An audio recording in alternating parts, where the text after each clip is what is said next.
സന്ധ്യ ഒരു 300 രൂപ താഴെ. ഇന്ന് വായനശാല കുറിയാ, എന്നോട് മറന്നുപോയി. ഇതിൽ 5 പൈസ ഇല്ല. അതിന് എന്റെ എവിടുന്ന പൈസ?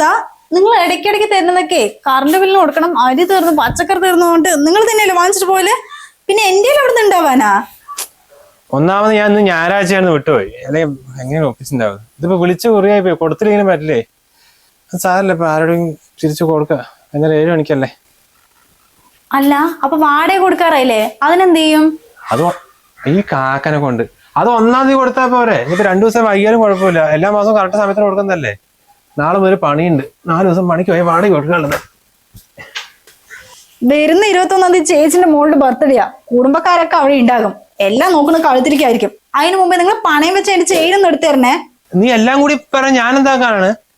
അങ്ങോട്ട് പോകാൻ വേണ്ടി ഒരു 300 രൂപന്റെ ചുരിദാർ വേണം പറഞ്ഞാൽ അതെടുത്തതോ? എനിക്ക് പിന്നെ പഴയുള്ളൂ. ഓക്കെ, അതെ, ഞായറാഴ്ച അല്ലേ, ബീച്ചിലേക്ക് വിട്ടാലോ? അങ്ങനെയാണെങ്കിലേ വരുമ്പോ റഹ്മത്തുനിന്നൊരു ബിരിയാണി മത്സരോ? അതൊക്കെ മേടിച്ചു തരാം. വേണമെങ്കിൽ SM സ്ട്രീറ്റിൽ പോയിട്ട് 2 കമ്മലും റിബണും എടുക്കാം. പക്ഷെ അതിനുള്ള പൈസയാണ്. എന്നാ ഞാൻ എന്റെ കടുകും പാത്രത്തിൽ ഉണ്ടാ നോക്കട്ടെ. എന്നാ പിന്നെ ആ ഉലുവ പാത്രത്തിന് ഒരു 300 രൂപ എടുത്തോ, കുറുക്കി കൊടുക്കാനാ. വേറെ ആരോട് ചോദിച്ച സമയത്ത് കിട്ടിയെന്ന് തരില്ല. ആ തരാം.